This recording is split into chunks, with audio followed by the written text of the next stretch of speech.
दूसरा टारगेट में मैं आपके ये रिपब्लिक भारत के न्यूज़ चैनल माध्यम कहना चाहता हूं कि मेरी हत्या होगी और ये आप न्यूज़ चलाइएगा मेरी हत्या के बाद, लेकिन प्रशासन मेरी सुरक्षा कर रहा है, मुझे गनर दिया है मेरी, और उनसे दरख्वास्त है कि मेरी सुरक्षा बढ़ा दी जाए, क्योंकि ये पूरा शहर पूरा मोहल्ला जानता है कि इस समय अतीक अहमद, उसका भाई अशरफ और आसाद कालिया जो उसका गुर्गा है, मुझे मारने के लिए दिन रात ये लोग दिमाग लगा रहे हैं, दिन रात लगे हुए कि इनको कैसे मारा जाए, कैसे खत्म किया जाए। अच्छा, अभी भी एक्टिव है ये लोग? ऐसा है कि योगी जी की सरकार में अभी तो अब एक्टिव नहीं हो पा रहे हैं, क्योंकि जिस तरीके से कार्रवाई हो रही मैम, नाम लेने से लोग उनके घबरा रहे हैं। लेकिन कहते हैं ना कि जैसे फंडिंग रुक जाए, काला पैसा जो आ रहा है इनका रुक जाए, जैसे कहते हैं जड़ को पानी मिल रहा है, तो वो आसाद कालिया जो फरार चल रहा है, अगर उसकी गिरफ्तारी हो जाती है, प्रशासन लगा हुआ है दिन रात पकड़ने के लिए, भाग रहा है वो। अच्छा, ये बताइए असद और जो बाकी शूटर्स, क्योंकि आप जानते भी हैं इनके पूरे परिवार को रिश्तेदारी के लिहाज से, तो आपको क्या लगता है कहाँ ये लोग हो सकते हैं अभी? क्योंकि लगातार पुलिस खंगाल रही है, इनको तलाश रही है, पता नहीं कौन सी जगह पर ये लोग जाकर छिप गए हैं। हालांकि प्रशासन कह रहा है कि जल्द से जल्द मिट्टी में इनको मिला दिया जाएगा, गिरफ्तार कर लिया जाएगा। अस्सी में वो जो योगी जी का आ गया, हमारे मुख्यमंत्री जी का बयान आ गया, मट्टी मिला देना, उसके बाद ये आप समझिए जिस तरीके से पूरे इंडिया में छापेमारी हो रही है इसको लेके, यहाँ से दिल्ली से बॉम्बे से नेपाल से हर जगह लेके, तो इनको देखिए रहने की जगह तो नहीं मिल रही है, जो हम लोग जानते हैं ये कहाँ तक जा सकते हैं, कहाँ तक नहीं जा सकते हैं।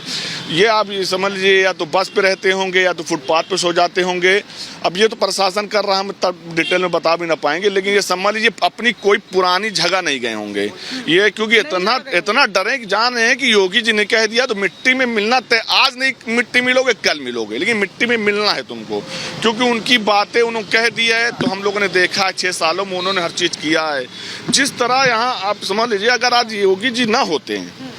तो मेरी हत्या तो तय थी, और इस मर्डर के बाद इस इलाहाबाद में एक व्यापारी पैसा पहुंचा। तो ये मर्डर का मतलब सिर्फ यही नहीं था कि गवाही पक्ष में हो जाए, मतलब गवाह दे दिया इसलिए मार दिया, उसका योगी सरकार में कमर टूट चुकी थी पहले ही, पैसे वैसे आने बंद हो गए थे, कोई डरता नहीं था, जिसको भी ये फोन कर दे लोग जाके एप्लीकेशन डाल देते थे कि हमसे रंगदारी मांग रहे थे, कई मुकदमे उसके हुए रंगदारी वाले। तो कहने मतलब जब देखा कि अब कुछ करना ही पड़ेगा, अब उमेश को या जिसान को इनको बलि चढ़ाओ, फिर इसको लगा होगा कि उमेश को मारेंगे तो ज्यादा बड़ा मामला उठेगा हमारा, तो उमेश जी को इन्होंने जो है इसलिए मरवाया। अच्छा, ये असद की लीडरशिप में ही पूरा हुआ, असद ने लीड किया इस पूरे मतलब इस पूरे हत्याकांड को, हम देख रहे थे सीसीटीवी में भी। असद की क्या क्रिमिनल हिस्ट्री रही है, आप क्या जानते हैं उसके बारे में? असद की क्रिमिनल हिस्ट्री तो देखिए मैम, पहले तो कोई ऐसा उसके ऊपर मुकदमा नहीं है, लेकिन ऐसा है कि ये जैसे ही ये जवान होते हैं, अतीक अहमद खुद कहता है, उनके बच्चे कहते हैं कि मछली के बच्चों को तैरना नहीं सिखाया जाता, बहुत सारी वीडियोस की है देखेंगी। अच्छा। तो मछली के बच्चे को तैरना नहीं सिखाया जाता, मतलब एक गुंडे के बच्चे गुंडे बनेंगे, वो शरीफ इंसान नहीं बनेंगे, इसलिए उसने असद को इसलिए पेश किया कि एक अतीक अहमद बुढ़ा हो गया तो दूसरा अतीक अहमद जवान हो गया है। वो खुद कहता है कि एक नहीं 5 अतीक अहमद मैंने पैदा कर दिए हैं, वो सबसे बात बोलता भी रहता है हमेशा। तो कहना मतलब है कि उसने पूरी लीड करी, क्योंकि शायद वो ना होता तो शूटर के पास इतनी ताकत भी ना थी मारने के लिए, जो लगा कि भाई पीछे बैठे हैं। अतीक की बीवी असद की मां शाइस्ता परवीन अभी अंडरग्राउंड है,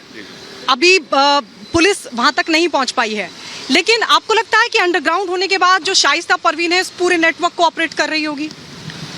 देखिए एक बात समझ लीजिए, अतीक अहमद जब से जेल गया है, बाहर का लेना देना, सबसे हिसाब लेना, किताब लेना, वो शाइस्ता ही करती है, हर किसी को पता है।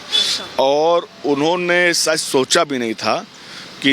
ये इतना बड़ा क्राइम जो हम कराने जा रहे हैं, इसके बाद मैं औरत हूँ मुझे कौन फंसाएगा, पर उनको नहीं पता योगी जी के लिए सब सम्मान है, क्राइम करोगे तुम औरत हो, बुजुर्ग हो, बुढ़ी हो, सब होगी कार्रवाई। तो इन्होंने जो घर पे मीटिंग हुई, घर पे मीटिंग हो रही, घर भाई योगी जी ने तो इनको तबाह कर दिया, तो एक छोटे से घर में रह रही थी, उस छोटे से घर में ऐसा तो है नहीं कि वो बगल में मीटिंग हो रही है और आपको पता नहीं है, और आपसे बिना पूछे कोई काम हमें तो नहीं लगता है। तो योगी जिस पहलू पे कार्रवाई हो रही है, जो पहलू सामने आ रहे हैं, वो लोगों के अंदर है कि झूठी कार्रवाई हो रही है, बहुत सारे जो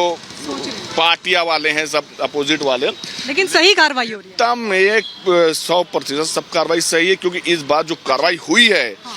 अतीक का मिलना तय है।